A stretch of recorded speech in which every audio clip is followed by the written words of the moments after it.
everybody, it's Romania Black, and we're on episode 7 of DandaDan Season 2. Not quite to the rule of 8 yet. That's next week. I got myself a little excited earlier. I was like, is today the 8th episode? No, that's next week. So we gotta wait and see what we get this week, but I am pretty excited because we have a lot of comments to go through, and we last left off, Okarun had just been whisked away by Momo's friends to a Maid cafe where Momo works now, and we could have a pseudo maybe date happen. Who knows? Or Okarun will run off. Who knows how it's going to go down? But I'm pretty excited to see what all we get. But we have quite a few comments to dive into, so let's talk about that before we start. Monster Enthusiast, back in episode 4, says Granny's name is Saiko. Yep, I told y'all I'm the worst at pronouncing. My brain has decided that it's Saiko, and I think the reason why I think that is because there's a character in Haikyuu whose name is Saiko, and it's like one letter off. I think it's S-A-E instead of S-A-I, but it's supposed to be Saiko. But then I think of Sai, S-A-I, so that it's like Asai, and it just, yeah. I know it's Saiko. I can tell my brain to say Saiko. Will it actually say Saiko? Who knows? Pronunciation is one of my worst things, so please bear with me. But thank you for telling me. I will try, but make no guarantees that I will get it right. So we'll do our best. But it is Saiko. But sometimes I just say the wrong word, and this is how it goes. But anyway, that's why I usually call her Granny, because I'm like, I don't want to say the wrong thing. But Saiko. The Sledgehammer 205 for episode 4 says, one of the animators thought of Chiquita's songs, and the producers liked the idea and ran with it. MBS Studios went clutch with Chiquita singing this episode, and they released a 2-hour-long endurance version of this song. Credits to the VA Naomi Uzora for pulling it off the cutest way ever. Yeah, Chiquita is precious. I love Chiquita, and their voice is amazing, but also a 2-hour version is absolutely hilarious. I love that. That's amazing. Thank you, Sledgehammer, for that little factoid with episode 4. Sarah, CE5WR for episode 4 says, I love the detail of Manjiro protecting his head when Evil Eye slams him to the ground. And also, he had to be the one to do the chants for the ceiling because Seiko's powers, it is Saiko. Well, you know, now when you spell it out, whatever.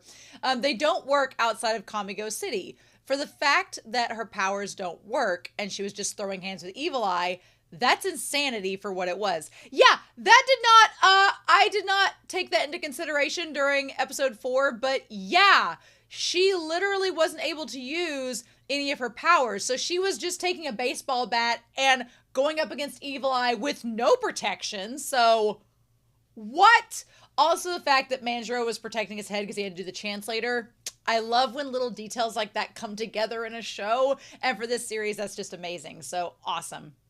Loving it. And then Andy Lozano 5193 for episode 5 says, I think the realistic food choice is made because maybe it makes it easier to establish as a quick shot. And also in the manga, the artist sometimes draws food by just copying photos. So in other words, it would be hyper realistic. So in the manga, it might be a hyper realistic picture, and to animate it, they were just like, let's just use a real photo. So that's kind of cool. Okay, that makes sense. It's funny because I've noticed it with 3 shows I'm watching that were all released within the same realm. So either the mangaka was maybe part of a trend that was happening in the manga and the anime just translates it, or it was an animation decision. Either way, it's cool. I think it's neat. So we're gonna get into some stuff with Gigi here. Because poor Gigi's at home flailing his arms, wishing them the best of luck as we go. I had 2 comments back to back that kind of had a little bit of differing opinions, so I wanted to talk about them. Sonomy for episode 5 says, Gigi's random weirdness is never entirely just him being weird, but usually a reference that was attached to it. And somebody else in the comments had talked about Gigi projecting his nervousness through being goofy, which we talked about in the discussion. Alexander Q says, I really liked Gigi the first episodes of this season. He was focused and so kind-hearted, but seeing him go back to this goofball state is kind of a hard pill to swallow. I hope we can see more of a balance with him in the future. And I get both that Gigi is referencing a lot of humor. Like we had Ranma 1/2 in episode 5 and all that. And then in episode 6, he was serious again. So it's like, I just want the mangaka to be consistent. And I don't want Gigi to be just a meme factory. I don't want Gigi's purpose to just be goofy and a meme factory, because it feels like Gigi's better than that. It feels like I want him to have as much nuance and depth to him as Momo and as Okarun and as Aira is getting.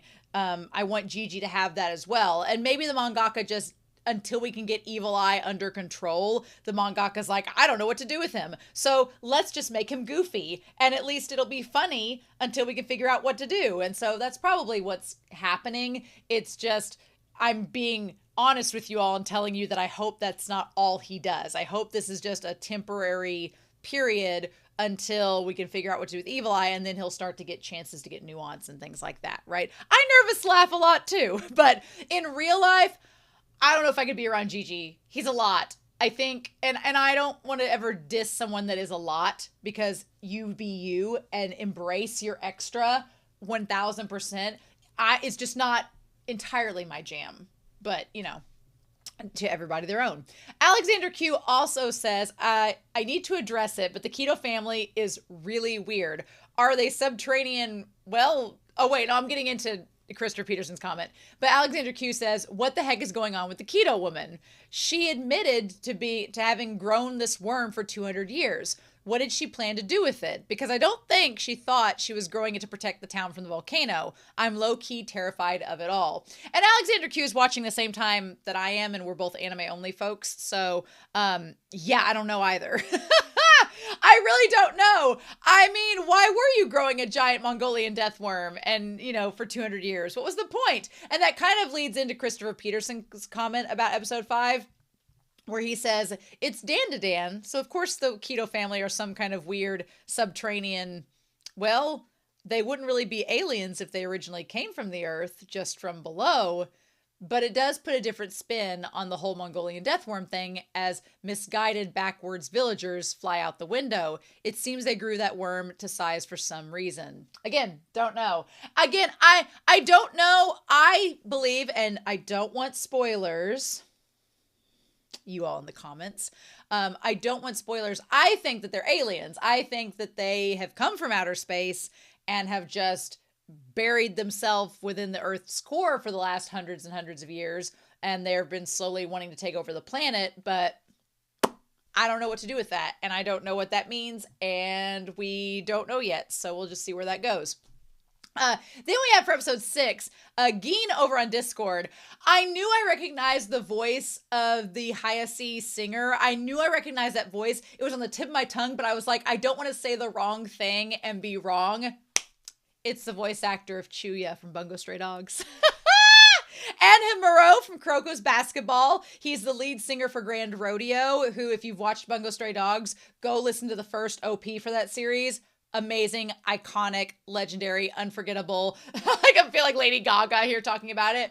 And they've done some openings for Croco's Basketball as well. Yeah, no, it was Kisho Taniyama. I know that voice. They're like, once you heard the scream, it's like, yeah, it's him. So I was like, it's Chuya. That's a sign it's been too long since I've watched Bungo Stray Dogs, and I need to go back and rewatch it. So that's just a sign. And then Truck said the group Hayashi is inspired by X Japan, a group that was basically a pioneer to visual kei, which is rock fashion subgenres that were popular in Japan. Their group leader, Yoshiki Hayashi, there are some similarities in the name, was even seen on YouTube in the Hayashi music videos commenting about the similarity. And here's a picture of the band X Japan. Yeah, there's some similarities. But hopefully the band just understands that DandaDan is paying homage and, you know, does, you know, are humbled and, you know, very thrilled at the reference. I think it's cool. I think it's cool as hell. If somebody referenced me as a character, I know some people are like, they have to make the claim. They're like, oh, this isn't based on real life people, whatever. I would be humbled if somebody did put me as a reference in an anime or manga. I would be humbled. I'd be like, okay, cool. But I think it'd be great. But yeah, so that was awesome. So thank you, Truck and Geen, for those comments there as well. I don't remember if it was Cough Me or who said it in the Discord, but somebody said this morning they were talking about how in the English dub it's going to be the lead singer for Dragon Force doing the voice for the band. And I was like, oh, I haven't heard of Dragon Force in forever. That's awesome. So really cool. I thought that was neat. But yeah, so we're on episode 19, aka season 2 episode 7, and I'm really excited to see what all we get. So thank you all so much for your comments and kind words. The comments have been so much fun to read the last couple episodes, and I'm really enjoying them, so I can't wait to see what else we get. But we need to get started with this new episode, y'all. We are going to get started with DandaDan, and we're going to start this new episode here, season 2 episode 7. I'm so excited, and we're going to do that here in 3, 2, 1, and I'll see you all on the other side.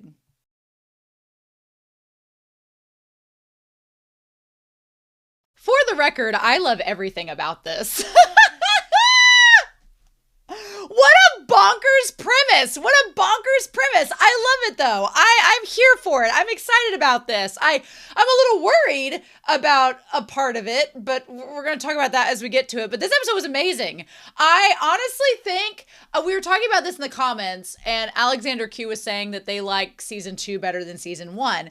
And it's a tough call. I think consistently it's hard. It's like comparing apples and oranges because season 1 has to do the task of setting everything up. And then season 2, I think season 2 has an advantage because you know the characters by season 2. So season 2 has an advantage. You already know the characters. So now we can start to expand upon them and make them do fun things and get them in different relationships and dynamics and do stuff with that. So I feel like it's always hard to start out a series and make you appreciate the characters. But once you do, I think it becomes easier for the mangaka to be like, okay, now we're going to expand on the world, expand on what their relationships are, and just build off from there. So I like season 2 an awful lot. Do I think it's better than season 1? I can't make that. We're only halfway through. I can't. But I will say the last few episodes have been really good. I would say that I don't think any episode has hit me in the feels as hard as the Silky episode 7 of season 1, and this is episode 7 of season 2. I don't think anything has hit me as hard in the feels. Episode 2 with the evil eye got close, but I'm a little mad at the evil eye. We'll talk about the evil eye in this. I'm a little bit like, come on now. But we'll talk about it.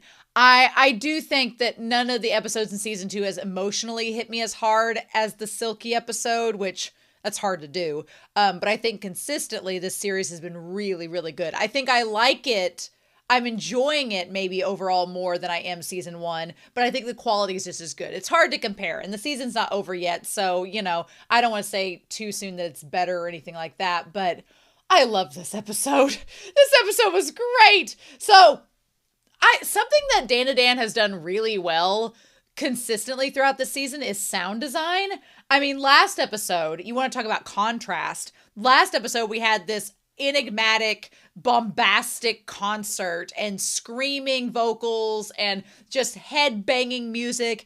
And then this episode, we go in the total opposite direction with this soft piano, soft classical music, which ties so perfectly into the ending with Beethoven and Mozart and these other classical musician yokai ghosts coming out of the woodwork, which of course Turbo Granny would be able to sense yokai and ghosts and spirits. So she's like, let's go practice with some old dead musicians. I love the musicality of DandaDan.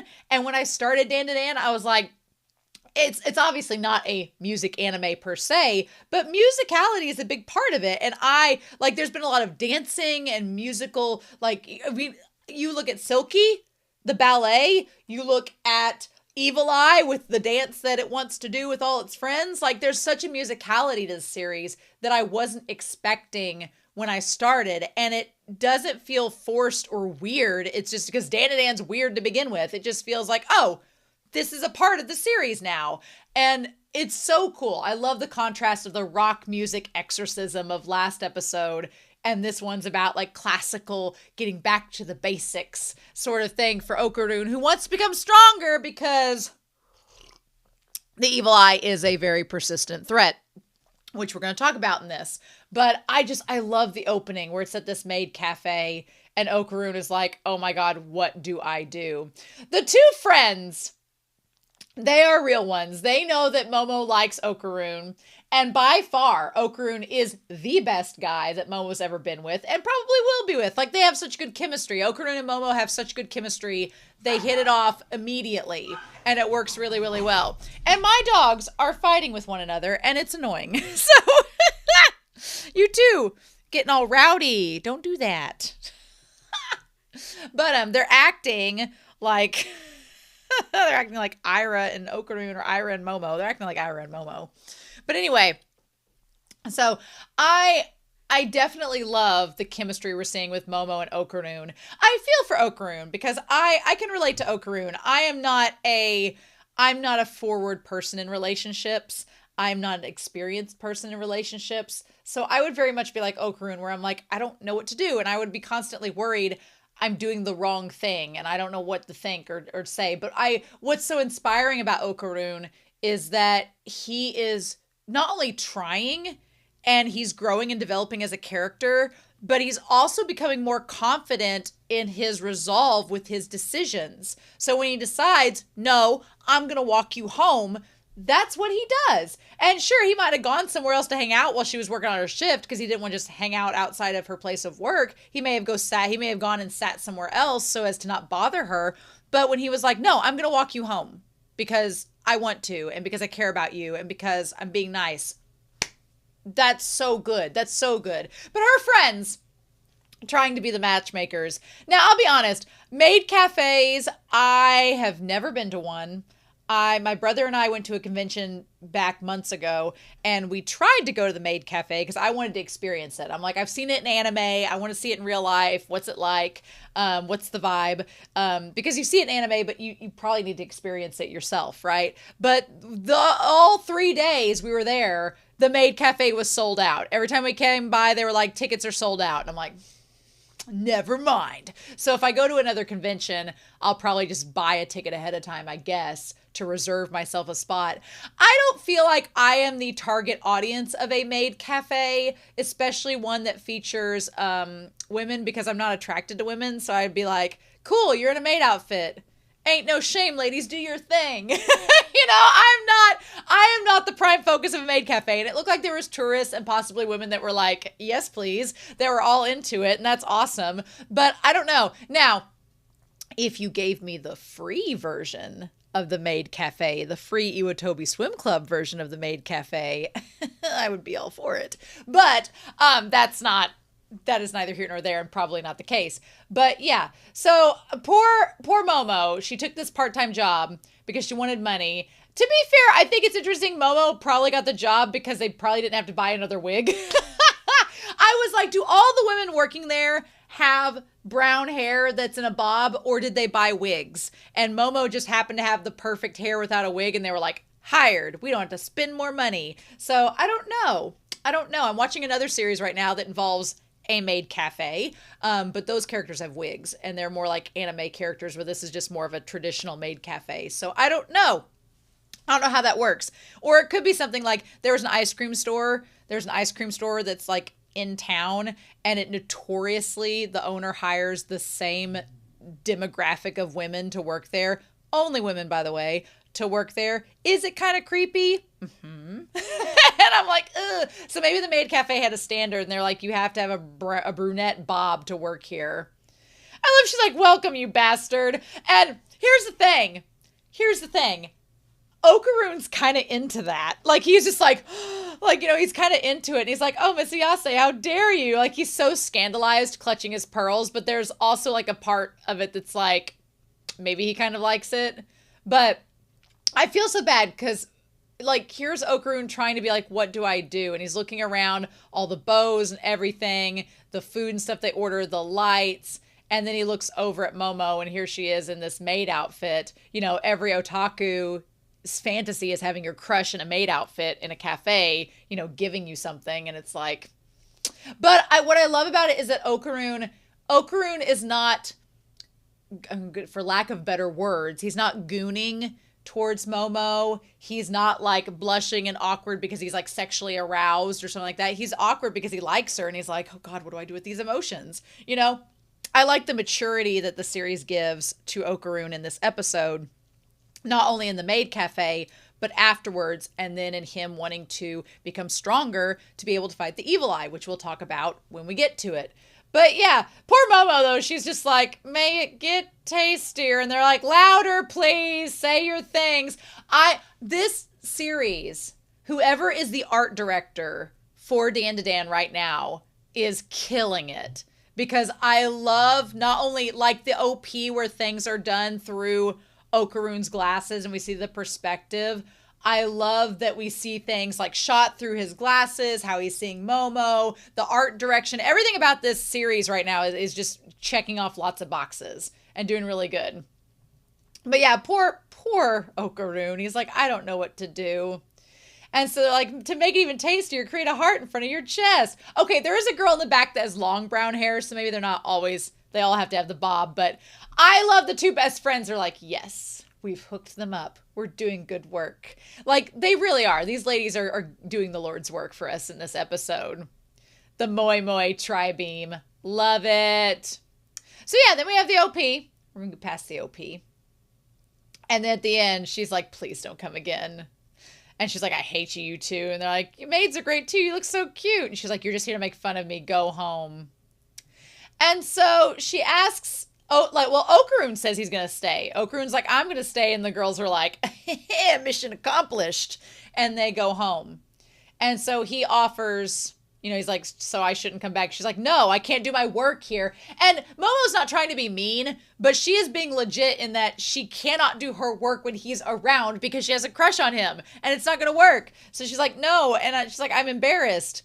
And he's like, well, I'll stay here till your shift is over. And she's like, well, you should go home. It's cold and you could get sick. And he's like, well, it's dangerous for a girl to go home alone at night. And she's like, well, I'm tough. I'll be all right. But she says it kind of half-heartedly, which, look, I mean, from Momo's perspective, I would be flattered that someone wanted to walk me home, and I would appreciate the company, but she's like, I don't want to keep you here. And I think that's another impetus for Okarun to want to get stronger, is because in that moment, and this is kind of also talking about, stereotypical views of masculinity, but also, I mean, on the one hand, Okarun probably wants to get stronger because he's like, I want to be a man and be able to protect her and walk home. And I don't want her to feel sorry for me or think that I can't do it, even though she's just trying to be nice. But then there's this other aspect of it that beyond the masculinity angle, it's just the fact that he likes her and he wants to walk her home. And it's like, she doesn't want him to get hurt. And he's like, but no, I want to do this and I'm strong enough to do this. So let me do this. So there's different angles to it. And I really appreciate that. And so he leaves, but I really love that as she watches him walk away, the rest of her shift, which by the way, it was only like 5:30 when he left. So 6:30, 7:30, 8:30, 9:30, 10, like she was there 4.5 more hours to work, which, I mean, I'm like on a school night, working till 10 p.m. on a school night. You're in high school, girl. Like, that's a lot. Like, I guess they don't have homework, but I did like the way that this scene like showed not only like the classical music and the passage of time, but it showed her like slowly get better at her job, giving the little hearts to it, having to take the photos with the fans. And at first she's kind of nervous, but then by the end of it, she's just wore out. So in her taking pictures, and she keeps checking the clock, seeing when she can get off work. But yeah, it's super cute. I like it. And I like it for Momo because Momo is, she dresses kind of feminine, but she also acts kind of brash. But it plays with this idea that you don't have to be girly to be feminine, but you also can be strong and be feminine as well, which I appreciate, right? But yeah, I like her as she just gets more wary as the time drags on. I like the other girl with her kind of gets weary as well. And they're like, good job. And she's like, I'm sorry to have caused all the trouble. And they're like, no, you were great, Momo. And they're like, come back. So I love that. She has a successful job. It's great. So then I don't know, the city lights, how beautiful everything is. The purple tones kind of reminded me of Gigi and the evil eye, but I like when she steps out onto the street and looks like out at all the signs. It's 10 p.m., you know? Um, and I can relate to her kind of looking out and it being quiet on the street. And she looks one way, thinking maybe she'll see Okarun. And there are some like guys at the end of the road that are just standing there. I'd be a little creeped out if I were her, but you know. And then the other way, there's just some random people. And she's like, well, I guess he actually is gone. And then nope. She's like, I guess I'll go home. And then there he is. Here's the one thing that worries me. Here's the one thing that worries me about all of this, right? Because we get this beautiful scene and it's so romantic and I love it to pieces. I was fangirling so hard, but it makes me nervous because I'm like, we're only on episode 7 of season 2. And I know this series, I believe it's a pretty long series so far. I'm like, they're not going to give us all of this mushy-gushy good romance business for nothing. That we're going to pay the price for having these moments, I feel. And I'm not happy about that. I'm like Angela from The Office, who's like, she's pouring out headache medicine. They're like, oh, you have a headache? She's like, no, I'm just preparing. Like, I'm preparing my heart because you know what's going to happen. They're giving us all these good romantic moments and something's going to be a wedge. Something's going to get between all of this to stop this. And maybe I'm wrong. Maybe their relationship will progress and it will keep going. But in the back of my mind, I'm like, nah, something's going to get in the way. It's starting to progress and get in a good place. Something's going to get in the way and I'm going to get pissed off, right? So we'll see. We'll see. I was thinking of Bleach in this moment a little bit, like early Bleach, like first arc Bleach. And then there's another moment that reminded me of Bleach, which we'll talk about when we get to it. But I was like, I see you, DandaDan. Don't think I don't suspect that you're going to spoil us with this beautiful, like the lights, the reflection of the lights with the orbs and everything and all of this. Don't think you're not going to spoil us and then make us pay. So yeah, she's like, I thought you went home. He's like, well, I can't let a lady be all by herself this late at night.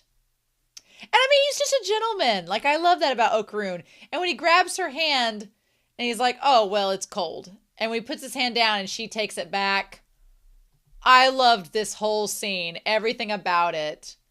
And the thing is, she's like, well, since it's cold. Mm-hmm.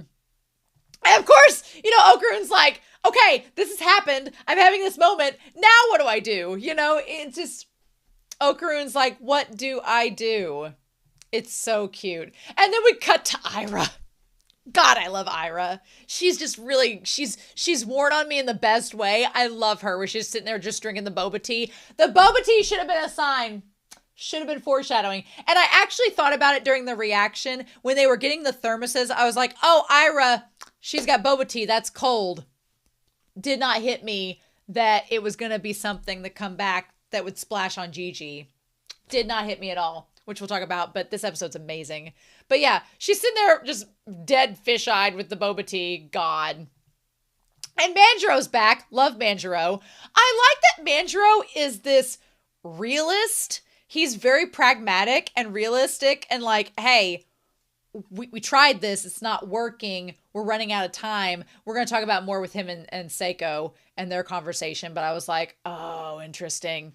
But yeah, so Gigi's getting better. He's getting better. We've it's only been a couple days and we've already made a lot of progress. And then of course, whenever he's like, tee-hee, I'm like, God, like, Gigi, just be normal. But no, he can't be. Not at all. So yeah, no, not at all. Honestly, I would root for him and Aira so hard. They have like a Kasumi Asahi vibe, like from Free in terms of their aesthetics and their looks. I would root for them so hard. I really would. I don't know if the show's going to give us that, but I'm going to root for it. So yeah, he's like, you stay put. We're going to try the soy sauce. Now, the one drop of soy sauce elicited a pretty big reaction, but Gigi was able to control it, which was good, which was a good thing. He's making progress, but he did make the point of saying it took away a lot of, like, holding back one drop of soy sauce took a lot of stamina. That means we have a long way to go, right? And he's like, prodigies are amazing folks. He could handle room temperature liquids, but nothing cold yet. We'll see how much we can do. We could get you back to regular life, though. So meanwhile, in comes Momo and Okarun, you know, not holding hands and not being next to one another because we don't want to make anything appear like it is. And Saiko didn't know about Momo's part-time gig until now. Now, what I love about this scene is that the moment we get from the perspective of we turn around and Saiko walks towards her, Gigi's all excited seeing both of them. And Aira is like, you got to walk home with Okarun? Like, she just has that look on her face. She's like, you didn't say anything about a part-time gig. And she's like, does it matter? It's so cold. And he's like, I'll take this hot water. And so then, here's the thing. Gigi starts to get excited seeing them, which you could understand that he's excited to see his friends. Aira's pissed off. And she's like, I'll take this hot water. And then he's like, oh, well, what were you doing up this late? Momo, listen up. So Aira starts walking towards them being like, well, why were you out this late? Why were you two alone together? Like, you know, she's getting all nervous about them being alone together because she wants Okarun to herself. And Gigi's trying to be a sweetheart and show how proud he is that he was able to withstand, you know, the evil eye's temptation. And then, Huckleberry, be nice. And then they collided. And when they collided, I like the flash of light. Like, we're supposed to be like, ah! And the boba tea splashes on him because, of course, it does. Yep. And meanwhile, Saiko's like, oh, shit! Just getting it ready. And I didn't even notice in the moment that Momo had swallowed the water. I had not even noticed in that moment that she had. Because it looked like she was ready to splash it on him. But she had already, like, drank some as well. But anyway. So we get the house that traps Momo. And everybody is, like, locked out of it and they can't get back in. Now, again, I'm not slapping you on the wrist, DandaDan. I'm not slapping you on the wrist. But can we talk about it for a hot second? Because I will tolerate, you know, Gigi's been like instantly naked practically every time he becomes the evil eye. And is it fan service? Well, yes. Is it fan servicey? Yes. Is it sexualized in any way? Well, not necessarily. It just is a thing. I do kind of like look at it and go, okay, DandaDan, because back when there was the Mongolian deathworm mucus and he first transformed and it like the clothes ripped off of him because they were stuck to the mucus. I was like, okay, well that logistically makes sense. Now he just gets instantly more buff and like rips his clothes like a damn werewolf every time it happens. And if that's the transformation of the character and that's his Sailor Moon transformation into Captain Underpants, then you know what? Fine. That's what you want to do, mangaka. Okay, you're not sexualizing him and that's fine. I don't know why you couldn't just put your hands around Momo's neck, why you had to exploit her by ripping her clothes. Because it's just feeding into a dangerous trope that has ramifications in real life. Don't say that it doesn't, because it does. And it didn't need to happen. You could have just grabbed her by the neck. Because what does exposing her do? And we'll talk through that. We'll talk through it with Okarun and Gigi later on in this scene. But what is the real purpose of it other than for the boys reading this volume and this manga, exposing her breasts, what does it do other than give some fan service? Nothing is the answer to that question. And it's one of those things, I mentioned Gunbuster in this because there is a part in Gunbuster where the character is female and she's exposed and she uses her power to be the victor in a situation, which is what Momo does, which is amazing. I love that she got close enough, and Momo's smart. I love that she uses her prowess and her intelligence to get close enough to Evil Eye to spit the hot water on him and then turn him back into Gigi. Love that. That was an amazing moment. But in Gunbuster, she gets exposed at one point in that series, but she causes the exposure herself. And it's like an act of empowerment. and it's an act of her exposing herself and being like, yeah, what of it? And then using her abilities to be the victor in that situation. Here, Momo did not expose herself. For whatever reason, the evil eye exposes her. And that's the other thing. If there was a justification behind the evil eye doing it, other than just, I'm evil, let's expose and grope women, then you'd have me. At least in Turbo Granny's case, Turbo Granny trying to encroach upon Okarun is because her character, that yokai, is tied to the sexual assault of women and her getting revenge on that sexual assault. So that makes sense. Here, it makes no sense. The evil eye was not assaulted, to our knowledge, sexually. To our knowledge, we don't see it. We don't know unless they reveal it later. We don't know. There has never been an instance where they've watched people get assaulted to our knowledge in front of him. We've not seen that. Not to our knowledge. They're just sacrificed. So the idea of ripping Momo's shirt open, it's just a trope that pisses me off when there's no justification for it. And there wasn't any here. Now, was it just... Luckily, the one good thing about it is that after it happens,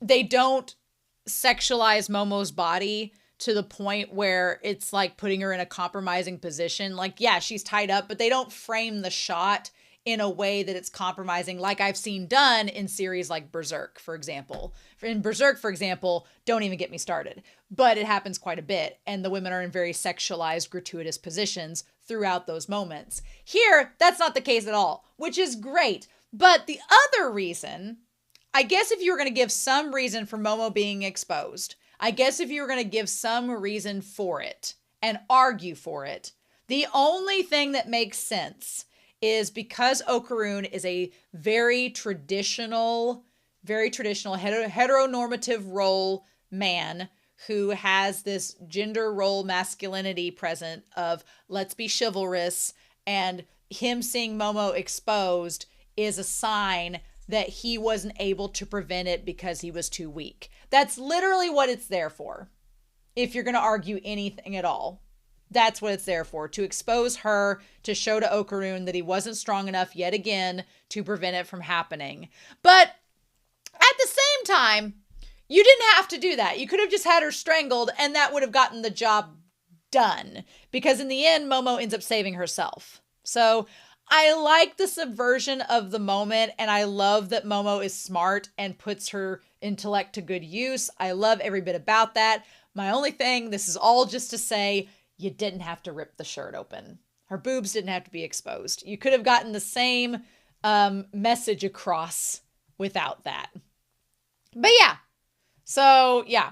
But of course, we have to make Okarun feel like he's powerless, so why not do that? And then Momo's like, never mind, got this, and getting close to it, right? And the thing about it that kind of sucks, and, you know, from her perspective, is that, and again, to show that this is a male writer creating the series, is that when, you know, she's confronted about it by Aira, she's just like, oh, that's just the way things are. Again, I don't think a woman that was nearly groped and sexually assaulted by a yokai would respond so cavalier, but I only know from experience, so what can we do with that? But anyway, I do like what Momo does. I think it's really smart. I like it. I think it works. And then, of course, there's Gigi. She's like, I'm glad I had some in my mouth. And so Gigi, who, God, them triceps. Them triceps and biceps on Gigi, dear God, this kid. And I do feel bad for Gigi. I feel really bad for Gigi in this episode. Because when he comes back, the thing he's doing is holding Momo by the throat, and he's ripped her shirt open and her cardigan. And he's like, oh, I'm sorry, I didn't mean to. And she's like, no. She's like, it's fine. It's okay. And Okarun's like throwing him out of the way is amazing. Because he's like, get away. Right? And I feel for Gigi. I really feel for Gigi. And this is where I kind of get pissed off about the evil eye situation and them not exercising evil eye. This is where I get a little pissed about that. Because it's like, Okarun is just like, you need to get away from her. And Okarun showing like, you know, not necessarily possession, but just like making sure she's okay. And she's like, oh, I just got a little scared in that moment. And in that He's like, oh, did you see my super fine play there? And he's like, oh, please, Miss Ayase. And Saiko, throws the towel over him. I'm curious why Saiko feels so strongly for Gigi. I really am curious why she feels so strongly for him, right? Does he grow taller every episode? Because I feel like he gets taller every episode. I don't know if that's evil eye or him naturally growing, but his height is ridiculous here. But I'm curious why Saiko feels so strongly. We'll talk about that scene with her and Manjiro. But I feel bad for Gigi because he's like, what did I do? Oh my gosh, what do I do there? And she says, it's not your fault. It's okay. Two things can be true at once. Is it Gigi's fault that he transformed? No, it's not his fault. Is it okay?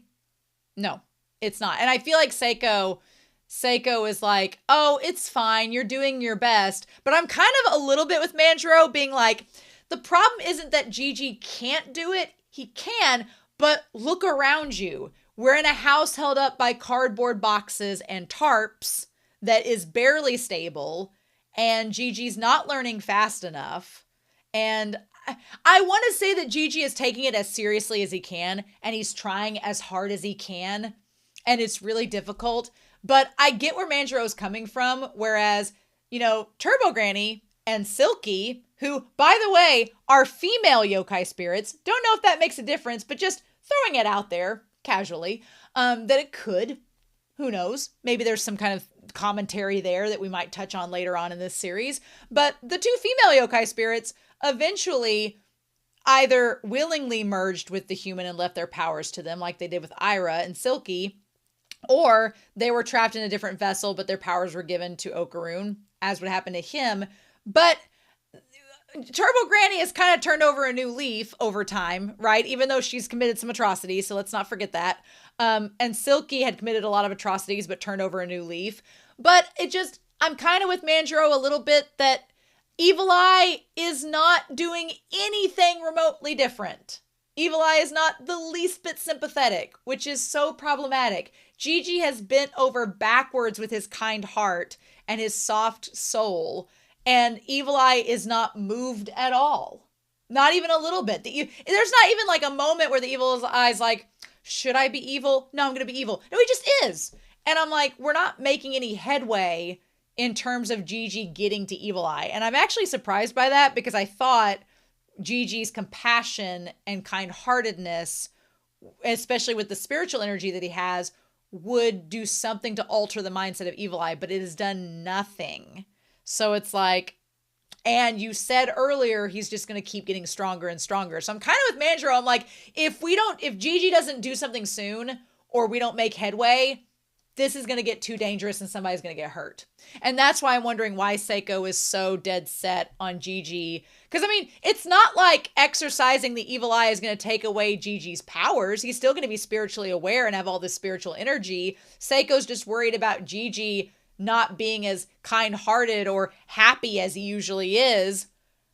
But I'm like, if I were Gigi, I would be mad at Evil Eye. I guess that's my point.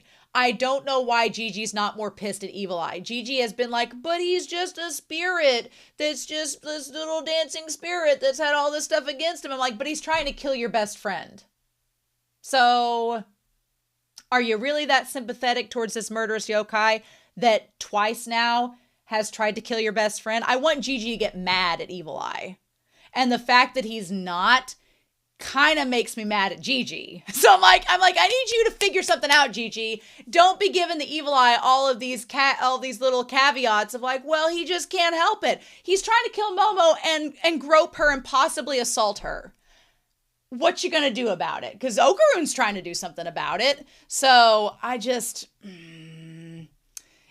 just irritates me. And now Saiko is like, she like ripped her hand open trying to put that like talisman up against the barrier. And so I'm like, Gigi, I guess I need Gigi to show a little more emotion, and maybe he needs to process it because heaven help us, Gigi's not very smart. He's a little simple-minded. And I'm like, Gigi, I need you to process this because there are people around you that are getting hurt because of this thing possessing you. And you're like, oh, but they'll change. Oh, but they'll do this, but they're not. So what do we do? make up your mind. Pick a lane. Like, either if you care about Momo and you care about Saiko and these other people around you, you need to be having some like internal monologues with this evil eye, if that's possible, or you need to let them exercise it and move on. And I don't think they're going to exercise it and move on, if I'm honest. So I'm like, what are we going to do? Come on. Don't be deadweight, Gigi. And so then we have this moment where Gigi looks over and he sees Okarun helping Momo and being a gentleman and giving her his coat, and they're having this moment. I'm like, I don't want Gigi to be a third wheel wedge in this love triangle, because Momo does not like Gigi that way. She likes him as a friend. She likes him as a kid she grew up with, but she has a crush and is in love with Okarun. And Gigi, I need him to not be a thorn in my side in this series. Because, I mean, and Gigi's the one that questioned Okarun if he liked her back in season 1. So he has to know that he does. And then he just says, I'm sorry. Or no, that's Momo that says or Aira says, I'm sorry. And then whenever Momo's like, well, there's not much you can do, right? These things happen. I appreciate that. But girl, you're too cavalier about this. She's like, I'll be more careful. I guess she was trying to say it that way more for the fact that she didn't want Aira to feel bad that she threw the boba on accident. And so she's like, it's fine. I was nearly assaulted, but it's okay. You tried your best. You know, I feel like Momo is the type of person that she is kind enough. She would look out for Aira, and that's why she said it. But I like that Aira wants to get stronger so that she can try to protect others from evil eye. Like everybody's trying to protect each other from Gigi. And I'm like, Gigi, that should say something. And I feel like Manjiro's the one that's kind of onto something with it, but Seiko's like, nah. She's like, you're being all mopey. Mm-hmm. And yeah, I don't blame Aira for wanting to be stronger. Meanwhile, we have which one are we gonna get first? Are we gonna get Gigi and Okarun or Saiko? Yeah. Gigi and Okarun. I like that we had Aira and Momo talking to each other, and then we cut to Gigi and Okarun, and they're not facing each other. And they're just like, their bodies are as far apart, tilted as far apart as possible. And I don't think it's the fact that Okarun is mad at Gigi. I'm kind of mad at Gigi because I'm like, you need to be figuring something out about Evil Eye, sir. I know you're trying to get strong enough to do something with it, but then Gigi's not smart. And I'm like, are you even thinking about what happens when you can withstand Evil Eye? Then what? Then what? You going to have a heart-to-heart with him? Well, let's do that now. Let's go ahead and get that done. Because if he's not going to work with you anyway, then we need to get him out of you, right? So I don't know. I'm curious about that. But I don't think that Okarun is necessarily mad at Gigi. I think Okarun is more mad at himself because he wasn't able to stop the evil eye this time either. He wasn't able to throw a punch. He wasn't able to like be strong enough to handle him. And Momo nearly got assaulted because he couldn't do anything. And he doesn't, I mean, at that point, what do you say to Gigi? What do you say to Gigi at that point? Right? And I wish they would talk, but what would they talk about? That's the thing. Okarun's not mad. Gigi just wants to get stronger. And so we don't get a lot with Gigi. I guess that's the other thing that frustrates me too, is that we don't get a lot with Gigi at this point. And I wish we did, so we could see more of what he's thinking. What we've gotten so far is just Gigi projecting his nervousness through being an absolute goofball and meme factory. And we're not getting Gigi's internal monologue of what he thinks himself. And it's hard to connect with the character when you don't get that. And maybe they're saving that for later down the road in the season, which would be great.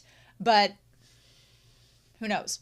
At least with Aira, I like her character because she's, communicating what she's thinking and acting upon it. Whereas we don't really get a lot with what Gigi is thinking right now, which is kind of my frustration with his character.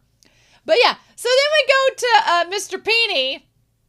I do love the idea that Okarun goes to him at the dairy farm to try to get some training to learn how to throw a punch. Most flamboyant jacket at a dairy farm I've ever seen in my life, but I like it. I love his human design. It's so funny. It looks kind of like the banana aliens and the keto family except it doesn't look creepy. It just looks kind of funny. It's like a little funny, stereotypical Japanese comedian look, but it's cute. I love the little antennas, and the hat looks like a saucer, like a UFO. Super cute. I also love that he's like, no, I want to say where he's like, I always look like this. He's like, oh, and of course Okarun's geeky side comes out. He's like, this is how they're able to blend in with society. I'm like, I'm surprised Okarun did not recognize the Keto family as such, but will he fanboy as much when he sees them as well? Who knows? But he's like, I need you to teach me how to throw a punch. And he's like, violence is bad. That's like me. I'm like, sexual assault is bad. It's just, D's, I need that in a meme. I need to make a meme out of him doing that, because that pose is absolutely brilliant. I love it. Violence is bad. Love it.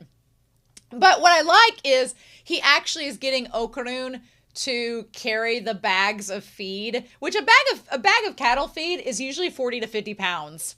I carry them on my farm all the time. It does not look like I have muscles, but I can carry a bag of feed.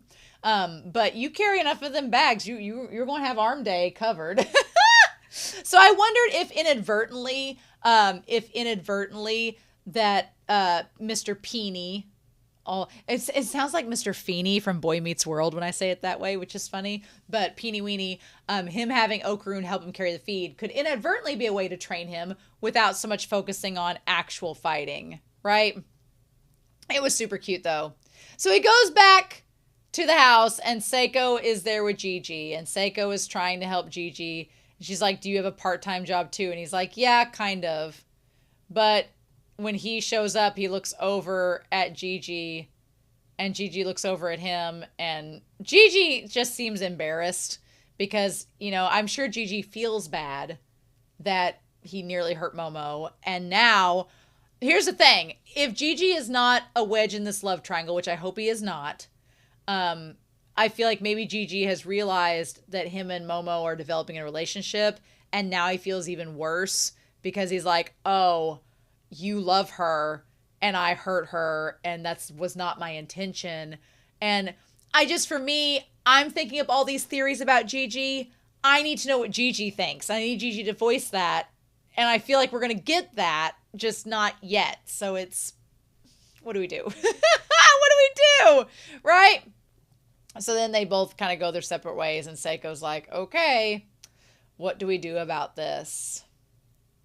So then Manjiro says we've reached the limit. We survived because Miss Momo was a quick thinker, but I doubt the same trick will work twice. And here's the thing. We were in the limits for Seiko's powers to work, and it didn't do anything. And Manjiro's like, look, we can't have that happen again. He's going to outsmart us. Living together with an evil spirit is absurd to begin with. He's like, what are we going to do about this? Let's call Heihachi performers one more time, and if you won't do the ritual prayer, then I'll do it. And he's like, okay, I'm going to go contact them. And then Seiko's like, now look, Manjiro. She says, it's so rough. And he's like, I'll hear you out. As an adult, you want to burden yourself with all the kids' troubles. And Saiko wants Gigi to be able to have his cake and eat it too. She's like, I don't want this kid to suffer, and the parent in me, the grandparent in me, wants to help them the most I can and not give up on him, which is admirable, right? So you can tell them to do whatever they like. She's like, I want Gigi to be able to be free and do whatever he wants. And I like Manjiro was like, but it's the responsibility of an adult to show them reality as well. You know, not everything can have the fairy tale happy ending. And it's hard. I feel for Gigi because I know what his goal is, and I know that his heart's in the right place. And if it were me, I would want the same thing. But when the other side is not cooperating with you at all, when do you give? When do you give at that point, you know? Like, and Manjiro was like, look, Gigi may not be strong enough to resist the temptation of Evil Eye. And he may not be able to overcome, you know, the guilt that he feels for Evil Eye. But Manjiro's like, but there are people's lives at stake. And if he's not going to do it, then Maybe I need to. I like Manjiro a lot. I really do. He's like, I like Mr. Gigi's spirit as well. But what's impossible is impossible. Damn. And that girl can drag a cigarette to where that ash is like nearly as long as the cigarette itself. And then it finally collapses. It's just so sad. Yeah, it is sad. Because, I mean, the evil eye spirit itself has a horrifically sad backstory. But what do we do about that? I'm wondering with the musical training that Okarun is getting, if Okarun is going to be instrumental, pun intended, chi, in getting Evil Eye under control. Because Evil Eye wanted to dance and play with the other kids. I wonder if Okarun will learn a rhythm and a musicality to his fighting to face up against Evil Eye and be able to maybe contain him or control him. Do some Pied Piper shit. I don't know. I'm curious. But yeah, meanwhile, I like that it looks like Okarun is reading Ashido Joe, which is what I think Megalobox is based off of. But yeah, and I like that Turbo Granny's like, what are you doing? Turbo Granny was so cute in this episode. I love Turbo Granny. She was great. She was so cute. Everything about her in this was adorable. And she's like, I'll go train you. Let's go. Do you want to throw punches or do you want to get strong? This is the part that reminded me of Bleach. Turbo Granny is giving me all of the Urahara vibes. All of the Urahara vibes. Get this girl, get this cat, a green and white striped bucket hat, and we've got it made. She's already a cat. She's like Urahara and Yoruichi combined into one. I love Turbo Granny. She's giving off such mentor Urahara OP vibes. Love it. And I love that she's like, let's go. And so she, having been to the school, would know about the yokai and spiritual entities that are there. So that's a nice little continuity there. She's like, you're weak and using my power and I don't like it. She's like, Gigi has the evil eye and Gigi's like a superstar in soccer. So of course the evil eye has this perfect vessel. She's like, I need to get you better. I need to get you up to speed. Also, would I wear Aira's turtleneck dress and trench coat? You better damn believe I would. I love that outfit. It's great. Also, I like as well, here's the thing. Aira hanging around Okarun like she likes him and still has a crush on him. Okarun does not have a crush on Aira. And I appreciate that Okarun's very much like, no, okay, miss whatever, we're not going to do this. I think that Gigi might have a crush on Momo, but Momo does not have a crush on him back the same way. So I like that we've established that between them. We just need to get Aira and Gigi together now and we'll have everything solved. But I love Silky whenever she takes over Aira. She like gets to be like trash talking. She's like, you pukey furball face. She's like, bring it on, idiot. You're dead meat. And I love that Okarun's like, please stop. Meanwhile, only 10% battery and it's 2 a.m. Girl, what we doing? What we doing, Turbo Granny? And then she's like, let's go.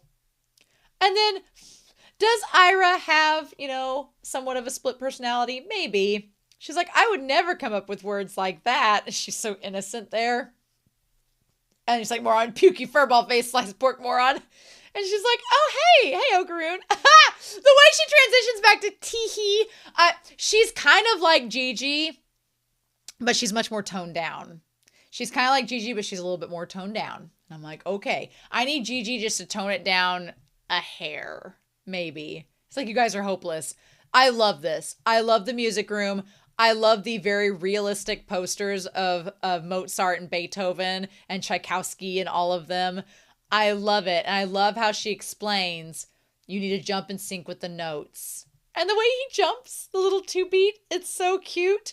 And when they have, Turbo Granny looks so adorable by the piano. She looks amazing. Love her. And then you have next to it, Gigi just jump it, like Gigi doing doing like the 4 chords of pop. I absolutely love it. It's great. She's like, you need to get from a 2-stitch rhythm to at least like a 10 or something. You need to be faster. This is about the technique. Your rhythm is too monotonous. What becomes important is the amount of times you can switch actions in combat. This feels Bleach. This feels like a Bleach training montage. I am so here for this. I love this. This feels like something Urahara or Yaruichi would do. I am like living. The Bleach fan in me is living for this scene. I love it. And then he's like, even that skank can do a force switch in one beat. Bless. He's like, you're a 2-switch. And then we have this random ghost of Beethoven. And then the piano starts to like lift up in the air like it's bed knobs and broomsticks. Your filthy notes. And then we have all of these. We have somebody's playing a flute, somebody's a violin, someone's a conductor. There's like mid-valleys here from Trigun. There's a cello. It's great. I'm so excited about this. And they're all like colors of the rainbow. Next week is the Rule of 8. And I am so excited to see what the hell this is. This is amazing. I love this. This is awesome. I do. Y'all, I don't want y'all to get the wrong idea and think that I hate Gigi. I do not hate Gigi. I like Gigi's character. I've seen him be such a good character. Like back in episode 2, that Gigi that's heartfelt, sincere. And I see shades of it in episode 6 and 7.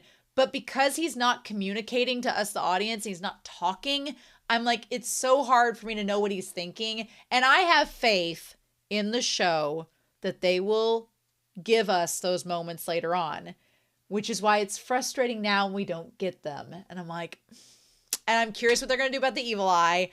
I'm pissed that the evil eye is not even trying to hear Gigi out or reciprocate Gigi's kindness at all.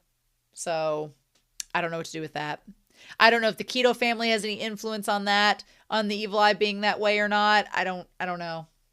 I feel like this entire season, honestly, it feels like season 2 is all about let's get the evil eye under control so Gigi can be part of the group again, is what this season feels like.